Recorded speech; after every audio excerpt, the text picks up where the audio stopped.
Foi et parcours flamme jumelle, le combo parfait pour gâcher ta vie. Alors dans cette vidéo, on va parler de ce concept-là qui est assez hot.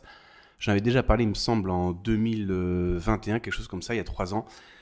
Parce que, encore et toujours, dans ce genre de parcours, il y a des petites subtilités. C'est un petit peu comme quand on tire à l'arc sur sa cible, il suffit qu'on bouge l'arc finalement de quelques millimètres. Plus on tire la flèche et plus elle s'éloigne de l'arc, plus l'écart entre ce qu'on avait visé, la cible initiale, et ce millimètre d'écart va donner finalement à la fin peut-être des dizaines de mètres d'écart dans la cible que va vraiment toucher la flèche. Donc un petit millimètre d'écart égale à la fin une route, une direction qui est complètement pas là où on voulait aller. Alors avant de rentrer dans les explications de pourquoi foi et parcours flamme jumelle, c'est le combo parfait pour gâcher sa vie, eh bien on va commencer par mettre notre nez dans le dictionnaire pour savoir déjà le mot foi, qu'est-ce que ça veut dire, parce qu'il y a plusieurs sens à ce mot. Alors dans le dictionnaire on nous dit la foi c'est sens numéro 1, donc littéraire, assurance donnée d'être fidèle à sa parole, d'accomplir exactement ce que l'on a promis. Ensuite on a un deuxième sens, bonne foi, qualité d'une personne qui parle, agit avec une intention droite, sans ruse. Donc ça, pour l'instant, ça parle de la personne, d'une personne, donc des qualités d'une personne, notamment d'accomplir ce que l'on a promis. Mais ce sens-là, c'est pas trop ce qui nous intéresse quand on parle d'avoir la foi dans le parcours flamme jumelle. Du coup, on va regarder un petit peu l'étymologie du mot foi, et on se rend compte que le mot foi, il vient du latin fides, qui signifie confiance. La foi désigne étymologiquement le fait d'avoir confiance en quelque chose ou quelqu'un. Il s'agit d'un concept philosophique, mais de façon élargie, ce terme rejoint également la notion de croyance quand il est relatif à des religions. Alors ce qui est intéressant, c'est que maintenant, si on va dans Wikipédia, donc il suffit juste de taper foi et on va retomber sur le même article. Donc là, j'ai déjà lu l'introduction, mais définition générale. En général, s'intéresser à la foi revient à juger authentiques certains événements. Il s'agit d'une assurance valable qui permet de constituer une garantie. Le mot se trouve alors dans certaines expressions, agir de bonne foi, la foi des traités, ou encore dans le langage technique.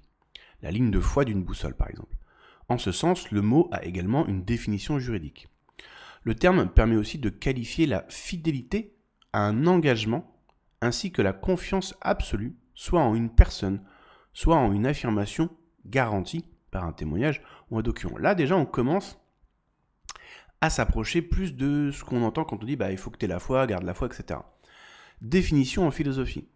En philosophie, le mot foi permet de qualifier un sujet auquel l'esprit adhère fermement, de façon aussi forte que celle qui constitue la certitude. Mais quand la pensée résulte de la foi, elle ne peut être justifiée par une démonstration. Le mot peut alors, dans cette acceptation, être synonyme du mot croyance et opposé au concept du savoir. Cependant, la foi ne s'oppose pas au savoir ni à la raison. Elle repose sur des vérités ayant une attestation de confiance, mais dont il pourrait être vain de vouloir en établir la preuve par des raisonnements. Ainsi, la citation de Blaise Pascal, extraite de son ouvrage intitulé « Pensée », publié en 1670, « On ne prouve pas qu'on doit être aimé en exposant d'ordre les causes de l'amour, cela serait ridicule. » Le mot foi est parfois défini sans tenir compte de son aspect affectif et unitaire. La foi augmente notre connaissance parce qu'elle donne accès à certaines vérités par la sympathie, la confiance, la pensée aimante. En ce sens, elle se distingue de la croyance qui est plutôt cognitive et logique, et qui n'est plus qu'une forme partielle de la foi. Tandis qu'on parle de foi lorsqu'il s'agit d'un amour fondé en raison, associé à la spiritualité, qui aboutit à un savoir réaliste. Maintenant, on va regarder au niveau religieux ce que veut dire la foi. Et là, ça devient aussi intéressant. Donc, on a dans la Bible une phrase qui dit « Or, la foi est une ferme assurance des choses qu'on espère, une démonstration de celles qu'on ne voit pas. » Il va y avoir des variantes de ça. Par exemple, la foi est le moyen de posséder déjà ce qu'on espère et de connaître des réalités qu'on ne voit pas. Ou encore, la foi, c'est la façon de posséder ce que l'on espère. C'est un moyen d'être sûr des réalités qu'on ne voit pas. Donc c'est une variante. Et encore une autre variante. La foi est la garantie des biens que l'on espère la preuve des réalités invisibles. Et dernière variante, avoir la foi, c'est être sûr de ce que nous espérons. C'est être convaincu de la réalité de ce que nous ne voyons pas. Alors dans le parcours flamme jumelle, bien évidemment, quand on parle de garder la foi, d'avoir la foi ou d'entretenir la foi, ou de ne pas perdre la foi, on se réfère bien évidemment au retour du runner et donc cette fameuse réunion, effusion, etc. Bref, la finalité proposée et amenée par le récit flamme jumelle. Donc, dans tout ce que j'ai lu par rapport à la foi, ce qui va beaucoup plus nous concerner va être les définitions comme par exemple, la foi est un moyen de posséder déjà ce qu'on espère et de connaître des réalités qu'on ne voit pas, ou la foi, c'est la façon de posséder ce que l'on espère, c'est un moyen d'être sûr des réalités qu'on ne voit pas. Et ainsi de suite, et dans la page de Wikipédia, ça correspond plus à ça, cette partie-là, c'est-à-dire en philosophie, le mot foi permet de qualifier un sujet auquel l'esprit va adhérer fermement, de façon aussi forte que celle qui constitue la certitude. Mais quand la pensée résulte de la foi, elle ne peut être justifiée par une démonstration. Le mot peut alors, dans cette acceptation, être synonyme du mot croyance et opposé au concept du savoir. Cependant, la foi ne s'oppose pas au savoir ni à la raison. Elle repose sur des vérités ayant une attestation de confiance, mais dont il pourrait être vain de vouloir en établir la preuve par des raisonnements. Et donc, dans le parcours flamme jumelle, avoir la foi envers le retour d'un runner changé, donc réunion, donc fusion, en fait, ça pose un énorme problème. Et c'est ce qu'on va voir dans cette vidéo. Alors, pour comprendre ça, reprenons les différentes explications de la foi que je viens de donner. La foi est le moyen de posséder déjà ce qu'on espère. Ça veut dire quoi? Ça veut dire, en gros, la foi, c'est un ressenti intérieur, on va l'appeler comme ça, de certitude, de conviction, qui nous fait ressentir comme ayant déjà quelque chose qu'on n'a pas, mais qu'on espère avoir. Du coup, c'est pour ça que la suite de la phrase dit, donc la foi est le moyen de posséder déjà, ressenti intérieur, ce qu'on espère, c'est-à-dire ce qu'on n'a pas encore, matériellement parlant, et donc de connaître des réalités qu'on ne voit pas. Dans l'autre définition, qui est pratiquement la même, la foi, c'est posséder déjà ce que l'on espère, donc le ressenti intérieur. C'est un moyen, ce ressenti intérieur, d'être sûr de réalités qu'on ne voit pas, / pas encore, ou qu'on ne voit pas du tout. Troisième explication, la foi est la garantie des biens que l'on espère, la preuve des réalités invisibles. Donc on retombe toujours sur la même idée, c'est-à-dire en fait j'ai un ressenti intérieur qu'on va appeler la foi, et ce ressenti m'apporte, on va dire est tamponné, m'apporte une conviction, on va dire absolue ou extrêmement forte, que ce que je n'ai pas encore, je vais l'avoir. Ce qui fait qu'on pourrait même dire que quand je suis dans ce ressenti de foi, j'en oublie, ça vient overrider le fait que j'ai pas encore ce que je veux. Je suis tellement à fond dedans que j'y crois que c'est comme si je l'avais déjà en fait. Même si, d'un côté, oui, techniquement parlant, je peux voir que devant moi, je ne l'ai pas. Et ça, dans le récit flamme jumelle, ça pose un problème. Si on revient donc sur l'explication en termes de philosophie, donc du concept de la foi, on dit en philosophie, la foi permet de qualifier un sujet auquel l'esprit adhère fermement, de façon aussi forte que celle qui constitue la certitude. Donc ça rejoint les explications de la foi, expliquées de manière religieuse, qu'on retrouve dans les textes religieux, que je viens de lire. Mais, quand la pensée résulte de la foi, elle ne peut être justifiée par une démonstration. Et c'est là que c'est intéressant. C'est là qu'on va confondre dans le parcours flamme jumelle le fait d'avoir la foi avec le fait d'être sous emprise, finalement, d'un ressenti très très fort, produit mécaniquement et automatiquement par l'ego mental. Mais je vais l'expliquer après. Le mot peut alors, dans cette acceptation, être synonyme du mot croyance et opposé au concept du savoir. Ce qui veut dire que du coup, quand je suis dans la foi par rapport au sujet X,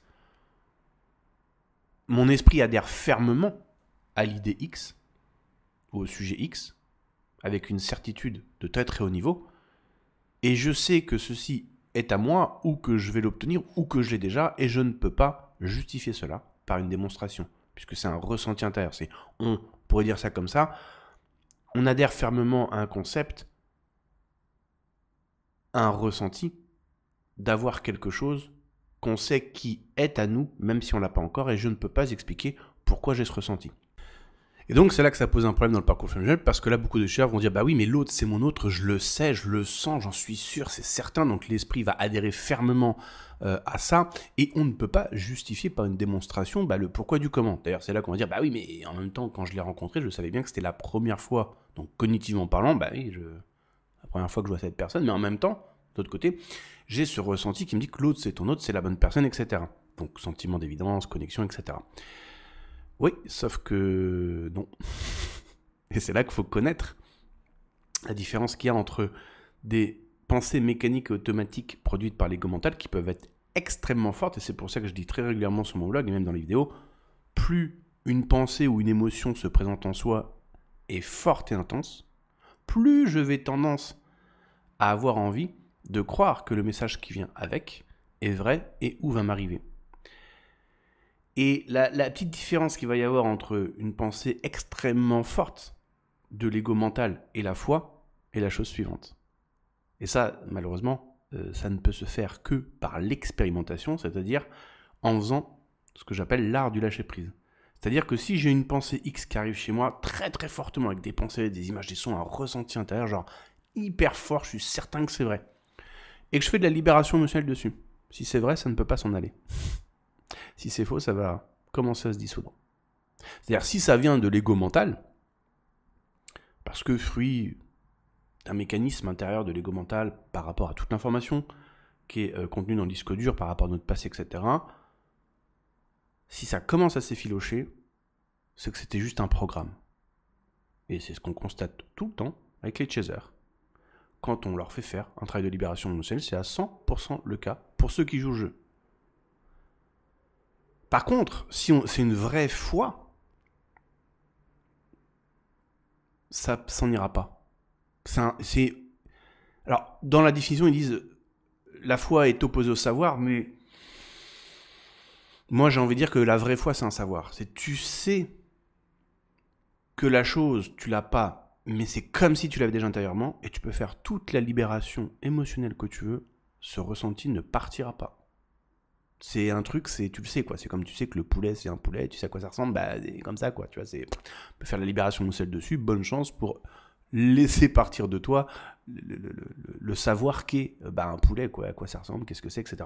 C'est pas possible. Essaye de lâcher prise sur 2 plus 2 fait 4, tu peux essayer autant que tu veux, tu n'y arriveras pas. Donc ça, c'est la grosse différence. Sauf que ça, déjà, pour voir ces différences entre la foi, parce que les deux sont hyper similaires, quand le mental ego t'envoie un ressenti de l'autre, c'est ton autre, etc., ça arrive extrêmement fort, c'est d'une clarté, j'ai envie de dire, presque absolue. Donc nous, on va adhérer, l'esprit va adhérer fermement à l'autre, c'est mon autre, c'est la bonne personne, etc., avec une certitude presque absolue. Mais en fait, c'est un programme. Et la différence entre la foi et un programme, c'est que si tu fais de la libération émotionnelle dessus, la foi va rester, le programme va s'en aller. Sauf que pour voir cette différence, il faut connaître la libération émotionnelle et il faut avoir testé, donc expérimenté. Ce qui est le cas de pratiquement personne dans le parcours flamme jumelle, parce que pour ça, il faudrait pouvoir avoir une technique de libération émotionnelle qui permette de tester l'affaire. Alors on peut avoir cette vérité en nous parce qu'on l'a pu le tester de manière un petit peu différente par notre expérience de vie au petit bonheur la chance, mais je veux dire le tester de manière consciente et délibérée. Pour ça, il faut des techniques, puis ensuite, il faut choisir de faire de la libération émotionnelle sur ce qu'on estime être de la foi pour voir si ça reste ou ça part. Une autre chose qui va montrer cette différence entre la foi et un programme, c'est que une fois qu'on a cette information, si on a vraiment la foi, on n'a aucun problème à tester la libération émotionnelle dessus et de le faire de manière honnête et authentique, parce que comme tu as la foi, tu sais que ça partira pas. Et c'est pour ça que du coup, c'est ce qu'on constate dans le parcours flamme jumelle et dans toutes les vidéos, finalement, toutes les informations qui permettent de se libérer du contrôle et de l'emprise que le mental ego a sur nous ne sont pas données, parce qu'en fait, il y a des peurs derrière ce sous-jacent, c'est-à-dire ce que j'ai, je veux le garder. Et ça, c'est pas la foi. Un ressenti de foi, il n'est pas mu par la peur, il n'est pas mu par l'attachement, en fait. Enfin, la vraie foi, quoi. C'est un savoir, tu le sais, c'est clair, mais c'est léger, et t'as pas besoin de t'y accrocher, parce que tu sais. Et donc, par exemple, t'es dans la foi, t'es pas « Ah, j'espère que demain, le soleil va se lever, et je prie au cas de vent pour m'assurer que... » Non, tu le sais que demain sera un nouveau jour, fin de l'histoire. Du coup, t'as pas besoin d'y penser tout le temps, ça n'a pas besoin d'être présent en toi tout le temps, ça n'a pas besoin de venir toquer à ta porte tout le temps. Il n'y a que l'ego mental qui fait ça. Et regarde, je vais reprendre la définition. Tac. La foi est le moyen de posséder déjà ce qu'on espère et de connaître des réalités qu'on ne voit pas. Bah, la foi, c'est de posséder déjà, c'est-à-dire le savoir que demain sera une nouvelle journée, qu'on espère, c'est-à-dire qu'on sait que demain ça va être comme ça, on croit que ça va être comme ça, on est persuadé que ça va être comme ça, et pour l'instant on ne connaît pas cette réalité, puisqu'on ne la voit pas encore, puisque c'est demain, mais pour autant on sait que demain sera. Tu ne te poses pas de questions, il n'y a pas de stress, il n'y a pas d'anxiété, il n'y a pas de peur, il n'y a pas non plus de résistance. Tu peux faire de la libération émotionnelle autant que tu veux, pour lâcher ton envie de croire que demain sera un nouveau jour. Tu dis, je le sais, c'est tout en fait. Donc, c'est une information que justement, à laquelle tu permets de circuler. Et parce que c'est la foi, tu peux toujours y avoir accès. C'est toujours là, tout en n'étant pas là. Parce que tu n'as pas besoin de s'y accrocher. C'est pas quelque chose que tu as besoin de nourrir. Et la foi, c'est pas non plus quelque chose qui est présent en toi tout le temps dans le sens allumé en toi, comme une information qui viendrait tout le temps derrière faire « t'as la foi, hein ? T'as la foi, hein ? T'as la foi, rappelle-toi. » Non, c'est pas là, c'est juste... Tu le sais, par exemple, quand moi j'étais en marketing de réseau, je savais que j'allais atteindre un certain niveau. Je n'étais pas tous les jours en train d'y penser. Je ne suis pas tous les jours en train de penser d'avoir des nouveaux clients. Je le sais qu'il y a des nouveaux clients qui vont arriver demain, tout à l'heure, machin. Je m'en carre. Parce que je le sais, j'ai la foi. La foi, c'est donc la paix. Mais en même temps, c'est une certitude. Mais du coup, on pourrait dire c'est un savoir, une certitude dénuée de toute pensée négative. Et donc, on ne cherche pas à s'y accrocher, à s'y attacher, ni à essayer de nourrir la foi, puisque c'est, tout simplement. Un petit peu comme le soleil, t'essaies pas de lui balancer des bûches dans le feu pour qu'il continue de briller, quoi. C'est ce qui est. Et ça, c'est complètement différent de ce qu'on va retrouver en termes de ressenti dans le parcours flamme jumelle. Parce que on est dans le tarot, on va manger des vidéos, parce qu'il faut essayer d'avoir la foi. Donc déjà, on n'y est pas. Ou il faut garder la foi. Donc ça veut dire qu'on n'y est pas.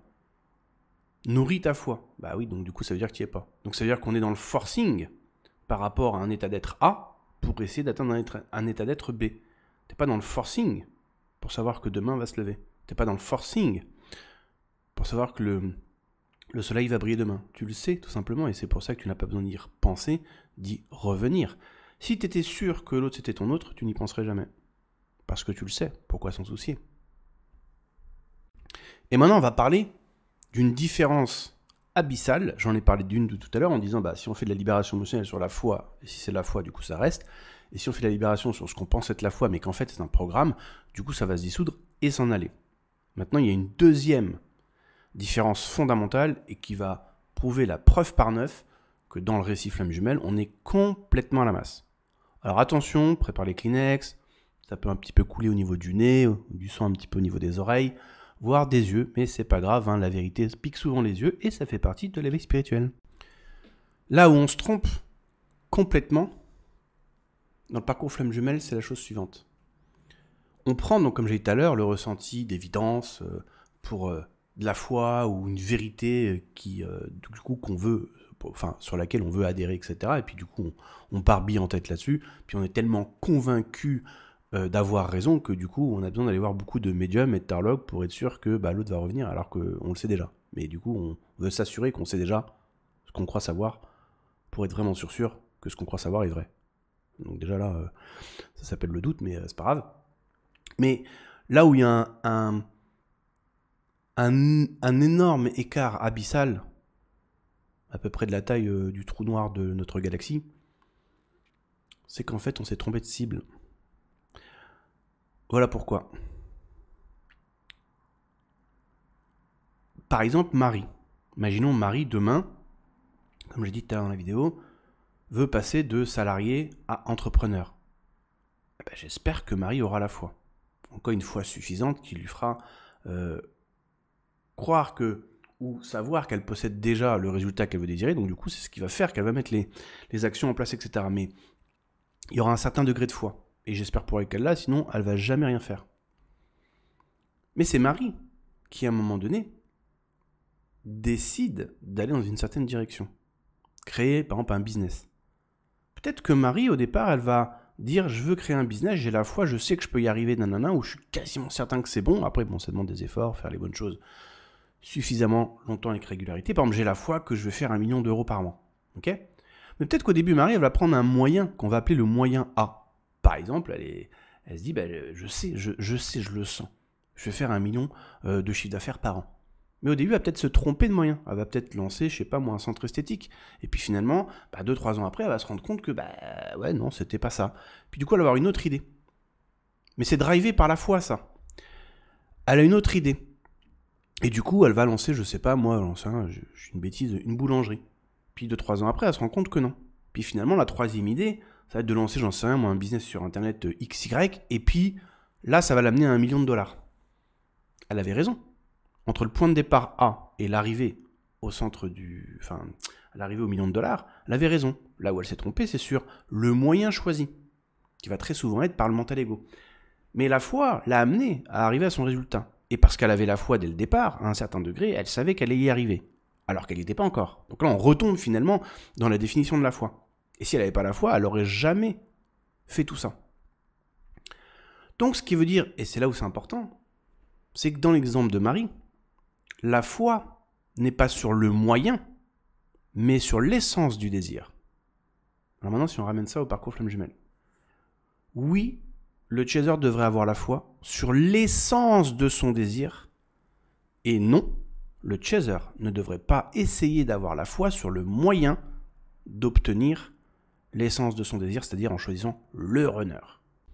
Et c'est là où cette subtilité, ce que j'ai au tout début de la vidéo, c'est qu'on tire la corde de l'arc, donc on est prêt à tirer la flèche, mais on vise la cible au fond, qui est l'essence de ce qu'on veut, sauf qu'on va un petit peu bouger l'arc vers la droite de quelques millimètres, on tire notre flèche, et comme la cible est à, on va dire, 1 km, ce 3 mm d'écart fait que ta flèche, elle va pas toucher la cible, mais elle va être à 500 mètres de la cible, à droite de la cible, pardon.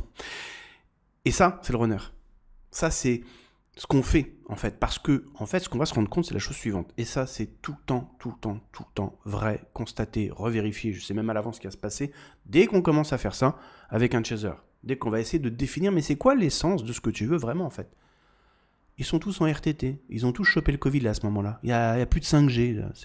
C'est le confinement du chaser. D'un coup, il donne plus de nouvelles, quoi. Ben oui. Parce que là, va y avoir, justement, c'est là qu'on va voir l'écart de je tire ma flèche, c'est-à-dire que j'ai un objectif, puis on va se rendre compte en définissant ce qu'on veut vraiment, l'essence, l'armature de la relation amoureuse qu'on veut, ben on va se rendre compte de ces 500 mètres d'écart sur la droite. Puis on va dire, ah ouais, quand même, j'étais un petit peu à la masse là. Mais comme le chaser a toujours raison, même quand il a tort, il n'a pas envie de se rendre compte de cette vérité. Parce que là, ça va piquer, et ça va piquer fort. Et en fait, ce qu'on va remarquer en faisant tout ce travail-là de libération émotionnelle et de redéfinition de quelle est l'essence de la relation amoureuse, moi j'appelle ça le partenaire idéal, mais on comprendra l'idée qu'on a envie de vivre, ça va, y a du sang qui va un petit peu couler au niveau des oreilles et du nez, parce qu'on va se rendre compte qu'en fait, on a fait un petit peu comme, on le voit ça dans les films, des gens qui sont en chaise roulante électrique et puis qui vont buter comme ça contre une porte, ils vont faire boum, boum, boum, comme ça, sur la porte. Ou un peu comme un 33 tours, pour ceux qui ont connu les 33 tours à l'époque, où le bras, il buguait sur la musique, donc ça rejouait les mêmes phrases encore.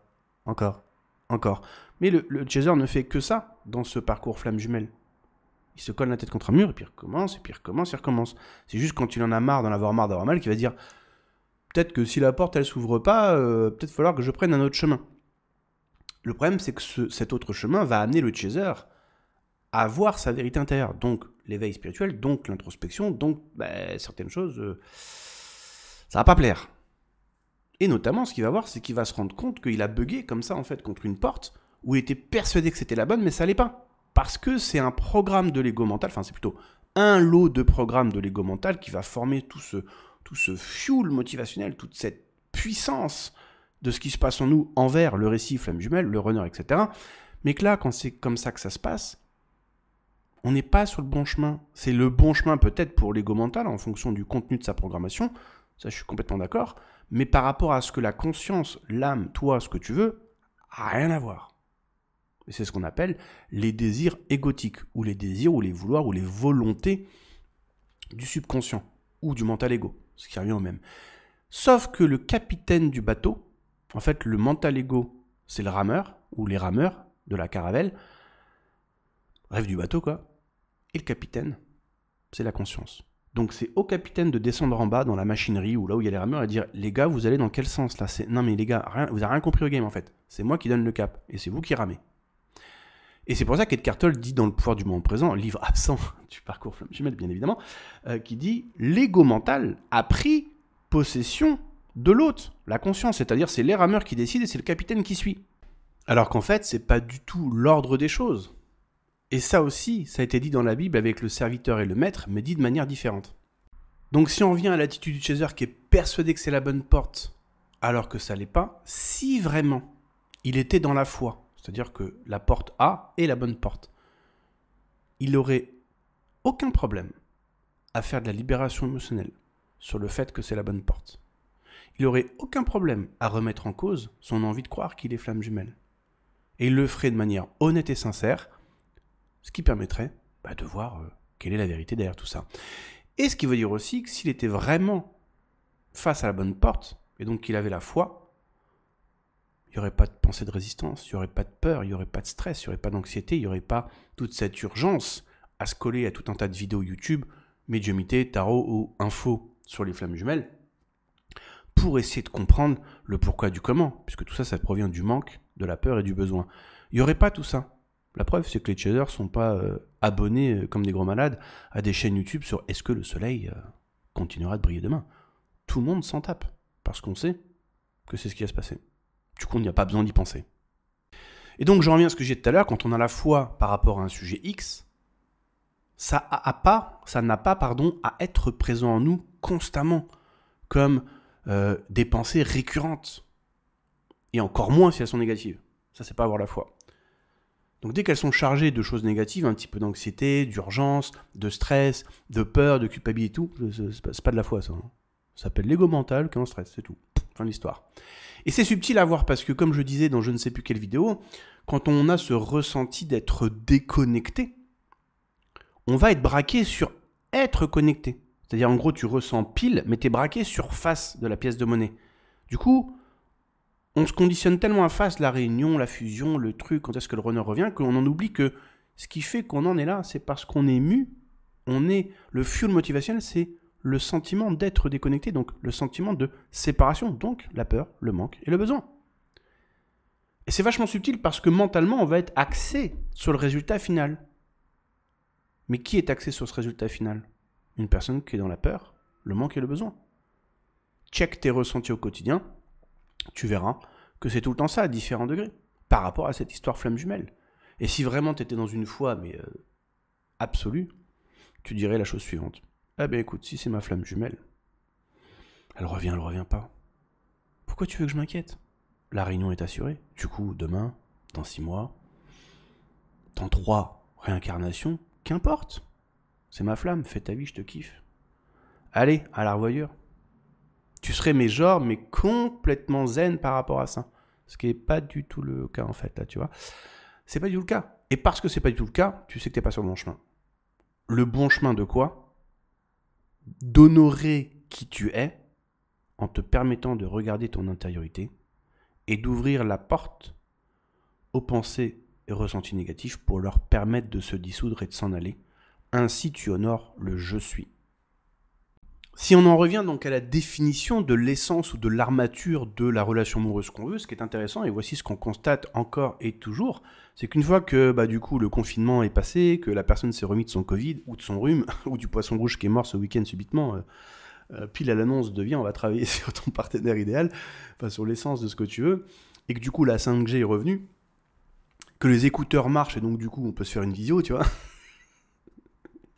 Du coup, on va se rendre compte de la chose suivante.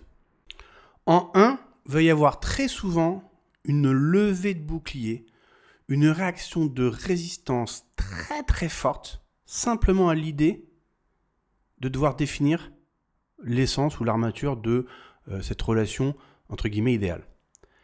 Alors là, je fais des grandes tendances, ça ne veut pas dire que chaque chaser a dit comme ça, on est d'accord, mais c'est quelque chose qui saute aux yeux très très régulièrement. Et dans ces résistances, on va avoir, oui, non, mais ça sert à rien, ça marche pas, tatati, tatata, ou alors, oui, mais l'amour, ça se calcule pas, ça se définit pas à l'avance. Donc, il y a ce côté qui ressort d'ailleurs, ce côté magique, je veux me laisser porter par l'univers à la source ou je sais pas quoi, qui ferait que du coup, à un moment donné, tu vois, petit bonheur à la chance, je tombe sur la bonne personne et qui c'est compatible. Et quand ça arrive, je leur dis, ouais, t'as vu, ça marche vachement bien. Hein. À un moment, t'es tombé sur ton renard, t'as pas demandé, c'est arrivé tout seul et ça a créé un waouh de ouf. Et t'as vu, ta relation, elle fonctionne vachement super bien. Bref, une fois qu'on a un petit peu descendu suffisamment de la résistance, la personne arrive à l'étape 2. L'étape 2 qui consiste à commencer à définir ce que l'on veut, et là, la personne se rend compte qu'elle ne sait pas du tout ce qu'elle veut, en fait. Et là, à un moment donné, c'est un choc parce que la personne se rend compte, en fait, du différentiel qu'il y a entre ce que voulait l'ego mental, etc., et ce par quoi elle était propulsée pendant très longtemps. Et puis, le fait que elle, quand la personne, tu lui demandes, tu dis, ouais, mais d'accord, mais toi, tu veux manger quoi vraiment, en fait? Parce que, du coup, là, c'est je sais pas. Du coup, là, la personne joue le jeu et commence à chercher, à réfléchir, à faire une introspection, et vraiment de se poser la question, essayer de se projeter. Là aussi, on va rencontrer des chasseurs qui disent, putain, j'arrive pas à me projeter, en fait. En fait, c'est la page blanche, en fait. Je fais, ouais, mais c'est ça qu'on veut se rendre compte, en fait. On veut arriver à cette étape-là où on se rend compte que si nous, on doit choisir, dire, je veux manger quelque chose, je choisis le restaurant, je choisis dans le menu, on se rend compte qu'on sait pas du tout ce qu'on veut, en fait. Du coup, une fois qu'on passe cette étape-là, on commence à un petit peu définir ce qu'on veut. Et je vais pas expliquer toutes les étapes par lesquelles le chaser va passer, mais à un moment donné, la personne a fait le taf. Et quand elle a fait le taf, voici ce qui se passe. Eh bien, elle se rend compte qu'elle n'a pas la foi par rapport à la définition de l'armature ou de l'essence de ce qu'elle veut vivre en relation. Elle va se rendre compte aussi que finalement, elle-même s'estime pas être à la hauteur de ce qu'elle dit vouloir. Et la personne va aussi se rendre compte que du coup, elle s'est contentée de ce qui venait facilement à elle, de ce qui se présentait facilement à elle, qui était donc le résultat de l'attraction d'un mental ego, donc en fonction d'un conditionnement du passé, donc qui a tiré un certain style de relation, et qu'elle s'en contentait en fait. Et une des raisons de pourquoi on s'en contentait, c'est parce qu'à chaque fois ça venait tout seul, de manière magique, ça crée des ressentis intenses, etc., et que on avait envie de croire que ça c'était la réponse à ce qu'on avait toujours cherché. Mais aussi que de l'autre côté, avoir vraiment ce qu'on voulait de manière délibérée, on n'y croyait pas, et donc on n'avait pas envie de faire l'effort de définir ce qu'on voulait et d'aller chercher ce qui nous correspondait vraiment. Du coup, on se rend compte que, à l'époque, dans ces diverses relations, on se contentait de ce qui se présentait en nous de manière fortuite, grâce à la loi d'attraction ou à la source, etc., et qu'on avait envie de prendre ça comme un signe du destin ou comme la preuve que c'est la bonne personne, puisque du coup, ça démarre en général sur les chapeaux de roue. Et on va se rendre compte qu'à l'époque, on ne voulait pas vraiment aller chercher ce qu'on voulait parce que on se rendait compte de la chose suivante. Que si, à l'époque, on avait fait ce choix-là, on aurait dû nous-mêmes nous changer, nous transformer, nous améliorer, bref, de manière à devenir ce réceptacle à ce que l'on veut. Et c'est qu'à l'époque, en fait, on n'était pas prêt à le faire. Donc, en fait, on s'est planqué derrière une sorte de pseudo-système de sécurité face au changement, en acceptant facilement ce qui venait à nous et ce qui crée ce côté waouh, énergique, fluidité, etc., et qui résultait, pour ceux qui ont vécu ce genre de parcours plusieurs fois, il y a un côté magique, mais de l'autre côté, la relation, elle ne fonctionne pas. Et du coup, quand le chaser a suffisamment libéré sur le parcours flamme jumelle pour, on va dire, le bateau qui était attaché avec plein d'amarres au port de la flamme jumelle commence à se détacher, du coup qu'on amorce ce travail de définir l'essence de ce que l'on veut, et qu'on a passé les différentes résistances, etc., les différentes étapes par lesquelles que j'ai expliqué rapidement tout à l'heure, et qu'on arrive à l'étape finale d'avoir défini ce que l'on veut, maintenant le chaser il va se rendre compte que il n'a pas la foi.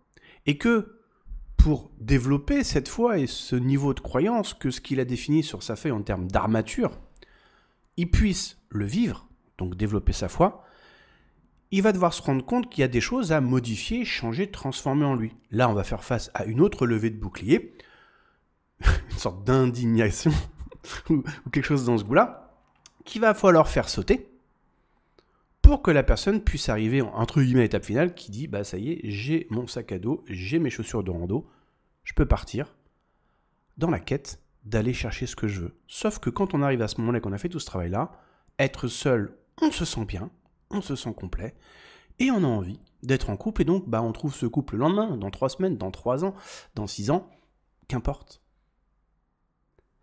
Et c'est intéressant parce que je suis pas mal de gens sur Instagram qui parlent de ça, qui sont des experts en relations, etc. Et notamment une personne qui a, je sais jamais son nom, j'arrive jamais à le retenir, qui a 4 millions de followers, quelque chose comme ça, qui fait beaucoup de podcasts et de séminaires aux États-Unis, et qui raconte ça, qui dit, donc il est passé par toutes ces étapes-là, pas forcément par couple flamme jumelle, mais l'idée d'un moment donné, il était A, et puis il savait pas mettre des limites aux gens, il se faisait toujours marcher dessus, et ainsi de suite et tout.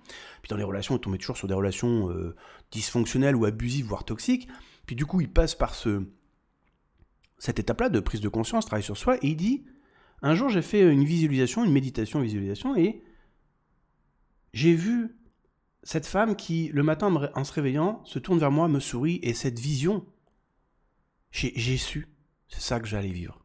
Et il dit, à partir de ce moment-là, il m'a fallu 8 ans, et il dit, ça j'ai compris après en fait, c'est quand j'ai rencontré cette femme-là, etc., etc., alors, il dit pas que dans sa visualisation, il a vu le visage de la femme qu'il allait voir plus tard.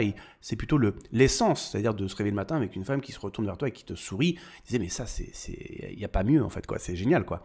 Et donc, du coup, il dit, c'est quand j'ai rencontré cette femme-là, et donc maintenant il est marié avec, il se rend compte que ces 8 ans ont été 8 ans de transformation. Il a appris à dire non aux gens, il a appris à mettre des limites, il a appris à se séparer de gens qui étaient, pour lui, jugés comme toxiques, etc. Bref, il s'est transformé en tant que personne pour devenir le réceptacle de cette relation, entre guillemets, idéale.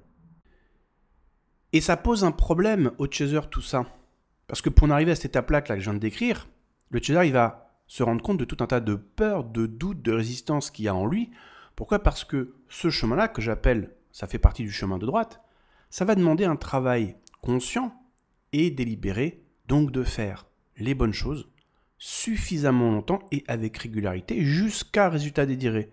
C'est-à-dire que ça ne va pas se faire tout seul. Ton inconscient à ce moment-là, il te dit, tu veux y aller, tu vas. Moi, j'y oppose aucune résistance, mais en même temps, je vais pas non plus te souffler du vent dans le dos. Si tu veux, tu prends ton vélo et tu pédales. Si tu veux pas, tu prends pas ton vélo et tu pédales pas. Et donc, tout ça, ces étapes-là, amènent le chaser à faire un choix conscient et délibéré d'explorer d'autres voies ou d'autres portes, et donc à chaque fois, d'enjamber ou de faire éclater les différentes barrières qui vont se présenter à lui, donc barrières intérieures. Sauf qu'il n'y a rien qui va le pousser à le faire, si ce n'est que sa propre envie et sa propre décision intérieure, alors que dans les schémas précédents, on est propulsé, on est guidé, et c'est vachement séduisant cette idée. C'est un peu comme si on était monté sur le vélo, mais que le vent derrière nous était tellement fort que ça nous avançait, mais qu'on pédalait pas. Alors qu'une fois qu'on a fait ce travail de guérison, c'est nous qui montons sur le vélo, c'est nous qui décidons de la direction, et c'est nous qui pédalons, et il peut y avoir effectivement du vent dans le dos qui vienne nous alléger, nous aider, et c'est ce qui est expliqué d'ailleurs notamment dans la Bible. Aide-toi, et le ciel t'aidera. Et en fait, quand on regarde la loi d'attraction, soit la loi d'attraction, c'est la loi d'attraction par défaut, donc on a une attraction par défaut, soit on a une attraction dite délibérée. Dans les deux cas, ça sera la loi de l'attraction, sauf que ça ne sera pas vécu de la même façon. C'est-à-dire que soit je suis dans l'attraction par défaut, c'est-à-dire que il y a le contenu de mon inconscient, et mon inconscient il vibre, et donc du coup ça va attirer circonstances, événements, situations, etc. Et donc schéma répétitif, en fonction du contenu, de ce qu'on a à l'intérieur de nous. Soit on est dans de la loi d'attraction consciente et délibérée, et là dans ces cas-là, c'est qu'on a défini un cap, on fait un certain nombre de choses, donc on fait les bonnes choses suffisamment longtemps, avec régularité, visualisation créatrice, on part dans l'action, on sait où on veut arriver, on sait peut-être pas encore comment ça va arriver, ni à quel moment, certes, mais on sait ce qu'on veut. Et donc là, on s'est aidé soi-même en définissant ce que l'on veut, on s'est aidé soi-même en lâchant des résistances qui nous permettent de partir dans l'action et de partir dans la quête de ce que l'on veut obtenir, et alors le ciel, la loi d'attraction, l'univers, la source, peu importe qui ou quoi, va mettre des situations, des circonstances, des événements et des personnes qui vont nous permettre, de fil en aiguille, d'atteindre ce que l'on veut. Et je terminerai la vidéo avec ça. Ça fait partie d'une des résistances, justement, que l'on a de la part des chercheurs qui dit « Oui, mais l'amour, ça se calcule pas, tatati tata. » Bah si, ça se définit, l'essence de ce que l'on veut. Maintenant, cette part d'inconnu, qui consiste à dire j'ai pris mon sac à dos, j'ai mes chaussures de rando, je sais ma destination, par contre je ne sais pas encore comment, ni quand, ni par quel moyen, je vais arriver à cette destination. Et c'est cette part d'inconnu, donc le fameux ciel t'aidera, qui va notamment, et en accord ou en collaboration avec la conscience et le mental ego, c'est-à-dire qu'au début, quand on focalise sur un objectif que l'on veut, on va générer des pensées similaires. Une fois qu'on continue de penser à ce que l'on veut, de manière délibérée et consciente, on attire des circonstances, événements, situations et personnes qui nous permettent de nous rapprocher de notre but. Et puis, si on continue de faire ça, à la fin, on finit par atteindre soit l'objectif en question, soit un objectif similaire qui nous donne le même genre d'essence ou de ressenti. Et donc, ça qui est intéressant, c'est que dans les objections du chaser, on va avoir ce côté je veux être bercé, je veux être sur le vélo, je veux que le vélo avance quand il s'agit de l'amour, mais je veux pas avoir à interférer, je veux pas vraiment avoir à choisir. Oui, et c'est pour ça qu'on en est là aujourd'hui. Parce que autant le chaser, par exemple, va te dire complètement l'inverse quand il s'agit de monter un business. Alors là, il fait son business plan, il n'y a pas de souci. Hein. Par contre, en amour, il ne fonctionne plus pareil. Et ça, c'est vraiment intéressant de le voir parce que ça dépend vraiment des tiroirs qu'on a et du contenu qu'on a. Parce que j'ai plein de businesswomen et de businessmen, en coaching notamment Sandra Renaissance, et certains d'entre eux font des dizaines de millions d'euros. Et c'est trop marrant quand je leur dis, mais du coup, tu te laisses bercer aussi par la vie quand il s'agit de ton business? Et ils rigolent, ils font, ah, pas du tout, c'est moi qui choisis. Je dis, bah là, c'est pareil. Et il va falloir shifter aussi ça. Parce qu'il y a toujours une part d'inconnu entre le point A, où j'en suis, la définition du point Z, bah B, C, D, E, F, G, H, etc., etc. Ça fait partie des parts d'inconnu. Et c'est pour ça qu'en développement personnel, et je vais faire des vidéos là-dessus bientôt, on te dit, quand tu as défini ton objectif, focalise ton attention sur la prochaine étape logique. Tu es au point A, focalise sur B. Parce que ça, en général, on a une idée, on a une inspiration pour aller sur B. Et on va sur B. Alors après, est-ce que B, c'est le chemin le plus court ou pas? C'est même pas la question, c'est on se focalise sur ça. Puis une fois qu'on a B, d'un coup, boum, d'une manière ou d'une autre, va apparaître C. Et ainsi de suite. Pour terminer cette vidéo, voici ce que je dirais par rapport à la foi et donc le parcours flamme jumelle, c'est que le profil runner pour le chaser est une attraction par défaut qui correspond aux traumas, croyances du passé et qui est hyper séduisant parce qu'au début ça vient tout seul, il se passe des trucs hyper intenses qui se font tout seul, donc c'est à la fois enivrant, on se laisse bercer, donc d'un côté c'est génial, et après on botte en touche, comme le bras du 33 tours qui fait les mêmes choses, et c'est là qu'il faut se rendre compte qu'à un moment donné, bah, ça ne fonctionne pas. Si un jour ça va fonctionner, bah, ça se verra, et puis si un jour ça ne fonctionne pas, et que tu as fait ton travail sur toi, et ben du coup, écoute, c'est une histoire parmi tant d'autres. Du coup, il faut basculer de l'autre côté, de dire, je vais couper les amarres du bateau. Une fois que le bateau commence à être libre, je vais redéfinir un cap, je vais redéfinir ce que je veux, et ensuite je vais aller chercher ce que je veux. Et dans les objections du chaser, on va entendre aussi ça. Non, mais de toute façon, moi je veux pas de couple. Je dis oui jusqu'à que ton runner te renvoie un WhatsApp. Donc je dis en fait, au fond, tu as envie d'être en couple, c'est un des besoins naturels de l'être humain. L'important, c'est pas d'être dans le manque, c'est pas de se voler la face, c'est d'atteindre la complétude pour être bien avec soi-même. Dernier point, quand le chaser dit c'est au runner de s'éveiller, il doit ouvrir les yeux, etc. En fait, voici ce qui se passe. C'est hyper confortable pour le chaser d'être dans cette posture de sauveur, et puis du coup, l'autre, c'est l'autre qui voit pas. Imagine un escalier. Le chaser est sur la marche 5. Il tend la main vers le bas. À la marche 4, 3, 2, 1.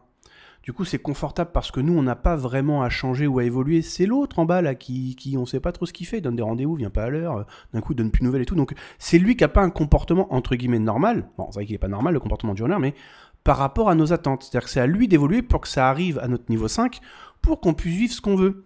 Sauf que, quand on va commencer ce travail de libération émotionnelle, puis de redéfinition de ce que l'on veut, on va se rendre compte que le chaser, il va falloir qu'il se retourne dans l'escalier et qu'il regarde en haut. À la marche 6, 7, 8, 9, 10, 15, 20. Et là, il va se rendre compte que lui, il n'est pas à la hauteur de ce qu'il veut. Et donc, maintenant, c'est à lui de se transformer, de se modifier. Et d'évoluer. Donc, on pourrait dire que rester planqué dans le parcours flamme jumelle, c'est le meilleur moyen de se protéger du changement. Et c'est une des raisons pourquoi il y a cette levée de bouclier si intense et si puissante dès qu'on commence à faire un travail sur le partenaire idéal. Parce qu'en fait, c'est ces résistances-là au changement qui explosent sous forme de raisons pseudologiques ou presque imparables, quand on démarre ce travail-là. Donc avoir la foi, je suis complètement d'accord, mais par rapport à l'armature, l'essence d'une relation saine et satisfaisante / idéale, qui permet d'ouvrir le champ des possibilités. Parce qu'être focalisé sur une personne, le runner, c'est complètement restreindre le champ des possibilités. Quand on définit cette armature, les portes sont grandes ouvertes. Il n'y a plus qu'à les franchir. Et comme disait Bouddha, je peux vous montrer le chemin, mais je ne peux pas l'emprunter pour vous.